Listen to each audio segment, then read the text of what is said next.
Welcome to short hand विद्यालय। दोस्तों, ये हिंदी डिक्टेशन है जो 160 शब्द प्रति मिनट की रहेगी। ठीक है, 10 मिनट की है रिपोर्टर एग्ज़ाम के लिए। दोस्तों, आपसे एक रिक्वेस्ट है कि वीडियो आप शेयर ज़रूर किया करिए। ठीक है, अपने मित्रों तक पहुंचाइए। जो लोग शॉर्ट हैंड की तैयारी कर रहे हैं तो आप उन तक ज़रूर पहुंचाइए। चलिए डिक्टेशन स्टार्ट करते हैं। Ready start.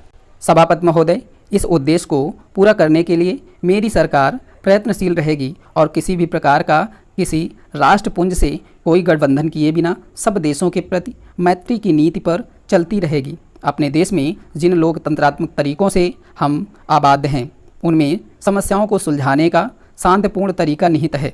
यदि लोकतंत्र को बचाए रखना है तो अंतर्राष्ट्रीय क्षेत्र में भी शांति का वातावरण और समझौते की प्रवृत्ति अपनाई जानी चाहिए। संयुक्त राष्ट्र संघ की महासभा की बैठक निकट भविष्य में फिर होगी और उसमें उन गंभीर समस्याओं पर विचार किया जाएगा जिन पर संसार में शांति अथवा युद्ध के महत्वपूर्ण प्रश्न का निर्णय आश्रित है। मेरी यह हार्दिक आशा है कि वे महान राष्ट्र जिनके प्रतिनिधि वहां इकट्ठे होंगे संयुक्त राष्ट्र संघ के घोषणा पत्र में समाविष्ट उद्देश्यों के परिपालन तथा समझौते की प्रवृत्ति को बढ़ाने का प्रयास करेंगे। अफ्रीका महाद्वीप में जो उपनिवेशवाद का आज भी सबसे बड़ा अड्डा है, हालत पहले से खराब हो रही है। दक्षिण अफ्रीका में मूलवंशी प्रभुता के सिद्धांत का खुलेआम ढिंढोरा पीटा जा रहा है और पूरी शक्ति से उसे लोगों पर लादा जा रहा है। संयुक्त राष्ट्र संघ ने इस समस्या को तय करने के जो प्रयत्न किए हैं, दक्षिण अफ्रीका की सरकार उनकी अवहेलना कर रही है। मूलवंशी विभेद के विरुद्ध आंदोलन को जो शांति और अनुशासन पूर्ण ढंग के लिए उल्लेखनीय है, ऐसे कानूनों और सरकारी कार्यवाही द्वारा कुचलने की कोशिश की जा रही है जो लोकतंत्रात्मक तरीकों और संयुक्त राष्ट्र संघ के घोषणा पत्र में उद्घोषित प्रयोजन की अवहेलना के लिए इससे पूर्व कभी नहीं अपनाए गए। पूर्वी अफ्रीका में आज जो मूलवंशी संघर्ष चल रहा है उसे यदि जनता के संतोष के साथ समाप्त न किया गया तो वह अफ्रीका के बहुत अधिक क्षेत्रों में भी फैल जाएगा। अब भी ऐसे अनेक व्यक्ति हैं जो इस बात को नहीं पहचानते कि आज के संसार में मूलवंशी प्रभुता और विभेद को सहन नहीं किया जा सकता और इनको जारी रखने के किसी भी प्रयास का परिणाम भयानक ही होगा। पश्चिमी और दक्षिण पूर्व एशिया के हमारे पड़ोसी देशों से हमारे संबंध घनिष्ठ और मैत्रीपूर्ण हैं और हमें पारस्परिक सहयोग की मात्रा बढ़ती जा रही है। पाकिस्तान से भी, जिससे कि दुर्भाग्यवश हमारे संबंध कुछ खींचे से रहे हैं, हमारे संबंधों में कुछ सुधार हुआ है। यह सुधार कुछ बड़ा नहीं है किंतु यह ऐसा चिन्ह है जिसका मैं स्वागत करता हूँ। दोनों देशों के प्रतिनिधियों के बीच हाल में हुए सम्मेलन मैत्रीपूर्ण वातावरण में हुए और मुझे आशा है कि ये फलदायी सिद्ध होंगे। पारपत्र प्रणाली आरंभ किए जाने से दोनों देशों में जो उथल पुथल हुई थी वह अब शांत हो गई है और इसके कारण बहुत सी कठिनाइयाँ पैदा हुई थी, वे अब धीरे धीरे समाप्त की जा रही हैं। मुझे विश्वास है कि विश्व शांति के लिए हर एक देश प्रयत्नशील रहेगा। महोदय, बढ़ाई गई इस धनराशि से ग्रामीण विकास के लिए सरकार की इस चिंता और इच्छा शक्ति का पता चलता है कि वह आर्थिक उदारीकरण की प्रक्रिया के जरिए और बिचौलियों के द्वारा उत्पन्न हर संभावित प्रतिकूल परिस्थिति से बचने के लिए बाजार ढांचे में सुधार लाकर ग्रामीण गरीबों को सुरक्षा प्रदान करना चाहती है। मंत्रालय के कार्यक्रमों में इतना अधिक निवेश पहले कभी नहीं किया गया है। इससे वास्तव में ग्रामीण गरीबों को प्रभावी सुरक्षा मिलेगी। बड़े पैमाने पर बेरोजगारी और अल्प रोजगार की समस्या से निपटने के लिए नई नई नीतियाँ तथा कार्यक्रम तैयार किए गए हैं। इन कार्यक्रमों का ध्यान विशेष तौर पर विशिष्ट पिछड़े क्षेत्रों और कृषि मजदूरों, मुक्त बंधुआ मजदूरों, छोटे और सीमांत किसानों, कारीगरों, अनुसूचित जातियों तथा अनुसूचित जनजातियों आदि जैसे उपेक्षित वर्गों के विकास पर किया गया है। संक्षेप में इन कार्यक्रमों का उद्देश्य गरीबी की प्रचंडता को कम करना तथा उसका उन्मूलन करना है। जवाहर रोजगार योजना एकमात्र सबसे बड़ा रोजगार कार्यक्रम है। इसके अलावा गहन जवाहर रोजगार योजना उन अत्यधिक पिछड़े 120 जिलों में शुरू की गई है जहां बेरोजगारी और अल्प रोजगार की समस्या काफ़ी अधिक है, जहां लोग रोजगार की तलाश में अन्य स्थानों पर पलायन कर जाते हैं और जहां प्राकृतिक संसाधनों की काफ़ी कमी है।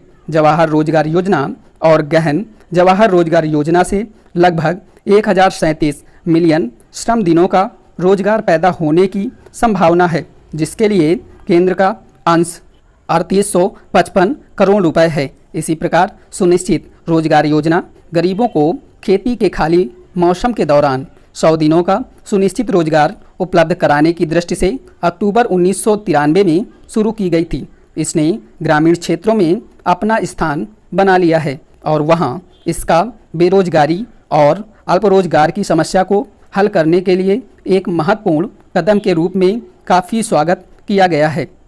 इस योजना के अंतर्गत 1 करोड़ से अधिक लोगों को पंजीकृत किया गया है, जो कि देश के पिछड़े और कम साधन वाले खंडों में निर्धनतम लोगों को रोजगार की सुरक्षा तथा खाद्य उपलब्ध कराने के लिए एक महत्वपूर्ण तथा मुख्य माध्यम है। शुरू में यह योजना सूखाग्रस्त, मरुस्थली, आदिवासी और पहाड़ी क्षेत्र के 1778 पिछड़े इलाकों में शुरू की गई थी, जहां पुनर्गठित सार्वजनिक वितरण प्रणाली लागू की गई है। इस वर्ष से इस योजना को और 409 पिछड़े खंडों में लागू किया गया है। इस योजना से लोगों को मजदूरी रोजगार के लिए बहुत बड़ा आश्वासन मिला है और उन्हें रोजगार के लिए एक नई दिशा प्राप्त हुई है। यह योजना गति पकड़ रही है और चालू वर्ष के दौरान 1200 करोड़ रुपए के केंद्रीय परिव्यय से लगभग 200 मिलियन श्रम दिनों का रोजगार सृजित होने की संभावना है।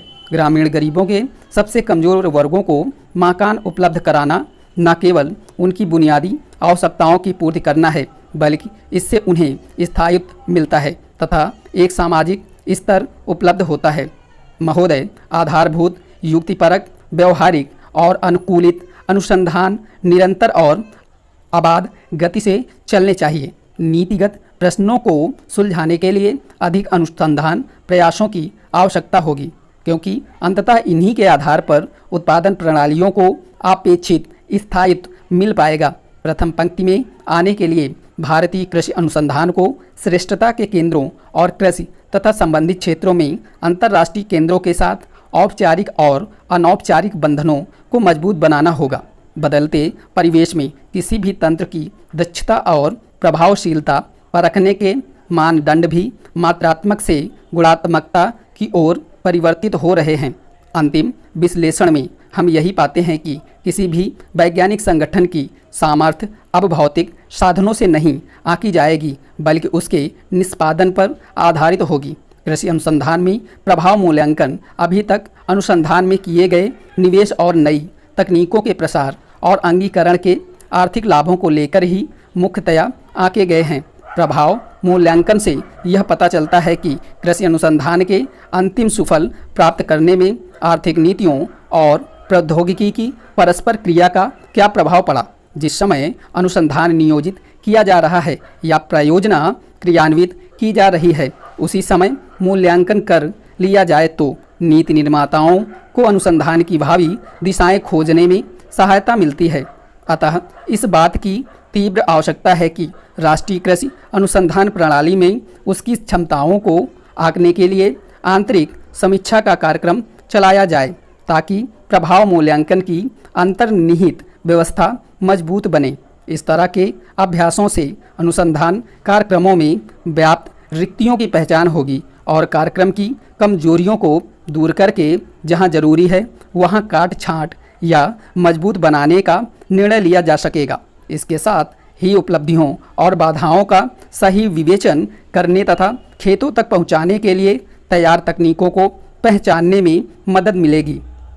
कृषि के फलस्वरूप आय व्यापक परिवर्तन का प्रभाव बहुत स्पष्ट है, जैसे कि सन 1961 में प्रति व्यक्ति खाद्यान्न की कुल उपलब्धता 468 ग्राम थी, जो कि 55 साल बाद सन 2001 में 40% बढ़कर 2 किलो प्रति व्यक्ति प्रतिदिन हो गई। 101 करोड़ की आबादी को देखते हुए यह उपलब्धि थोड़ी नहीं है। भूख और खपत के बीच की असमानता को समाप्त करना ग समाज के सभी वर्गों को सामर्थ्य के अनुसार उचित दामों पर राशन उपलब्ध कराना। और घ विविध कृषि उत्पादों और प्रशोधित उत्पादों के निर्यात में वृद्धि और आयात में कमी। अनाज और खाने के तेल के निर्यात में कमी से विदेशी मुद्रा की बचत को अलग करते हुए भी कृषि क्षेत्र से निर्यात की राशि गत वर्ष 100 अरब रुपए की सीमा को पार कर गई। इन उपलब्धियों के बावजूद और मांग में वृद्धि को देखते हुए कृषि उत्पादन की ओर से आपूर्ति में भी वृद्धि का वही स्तर बनाए रखते हुए भी हम अपनी भावी आवश्यकताओं को ध्यान में रखते हुए किसी भी तरह की ढील नहीं दे सकते। महोदय, उदाहरण के लिए खाद्यान्न में आत्मनिर्भरता का वर्तमान स्तर बनाए रखने के लिए भी हमें यह सुनिश्चित करना होगा कि हर साल खाद्यान्न में कम से कम 70 लाख टन की वृद्धि बराबर होती रहे। वर्तमान में अनेक प्रकार की बाधाओं को देखते हुए यह स्वाभाविक ही है कि हम अपने भीतर झांक कर इस प्रश्न का उत्तर खोजें कि क्या अगले 2 दशकों में उत्पादन वृद्धि की वर्तमान दर को बनाए रखने और इसी रफ्तार से बढ़ाए रखने की संभावनाएं उपलब्ध हैं अथवा नहीं। इसके साथ ही हमें इस बात पर भी विचार करना होगा कि हमारे अनुसंधान का आधार क्या इतना मजबूत है कि इन भावी चुनौतियों का टिकाऊ आधार पर सामना कर सके। भारत सरकार की नई कृषि नीति को देखें तो उसमें यह लक्ष्य रखा गया है कि ग्रामीण भारत में खाद्य और पोषण सुरक्षा बराबर बनी रहे, आमदनी बढ़ाने और रोजगार के अवसर बढ़ते रहे। इस दृष्टि से टिकाऊ कृषि और ग्रामीण विकास के लिए अल्पकालिक और दीर्घकालिक ऋण नीतियाँ कुछ इस प्रकार की होनी चाहिए। खाद्य उत्पादन में पौध प्रारूप को सुधार कर विकसित की गई गेहूं और धान की अधिक उपजशील किस्मों और मक्का, ज्वार तथा बाजरा में संकर ओज का उपयोग करके ही विशाल प्रगति की गई। लेकिन अब भी इन फसलों की उन्नत किस्मों की आनुवांशिक संभावनाओं का पूरा इस्तेमाल नहीं किया गया, नहीं तो किसानों के खेतों पर और प्रयोगशालाओं के खेतों पर उपज के स्तर में इतना भारी फर्क देखने को नहीं मिलता। उदाहरण के लिए मध्यम अवधि वाले बौने धान की किस्में 6 टन प्रति हेक्टेयर तक पैदावार दे सकते हैं, जबकि सिंचित क्षेत्रों में इन किस्मों की औसत उपज 3 टन प्रति हेक्टेयर भी नहीं है। इससे साफ पता चलता है कि बौने धान की उपज संभावना का केवल 40 से 50% इस्तेमाल किया गया। यही बात गेहूं, ज्वार और बाजरा पर भी लागू होती है। यदि उपज को अस्थिर बनाने वाले कारकों को पहचान कर उनका सुधार कर दिया जाए तो इस समय उपलब्ध किस्मों का ही उपयोग करके अगले वर्षों में 2.5 करोड़ से 3 करोड़ टन अतिरिक्त खाद्यान्न पैदा किया जा सकता है। जहां तक बाधाओं की बात है, जैविक और अजैविक दबाव 30 से 35% तक उपज तबाह कर देते हैं। यदि किस्मों और संकरों में बाधा का वांछित स्तर दिया जाए और समेकित कीट प्रबंध की तकनीकें अपनाई जाएं तो यह हानि काफ़ी हद तक कम की जा सकती हैं।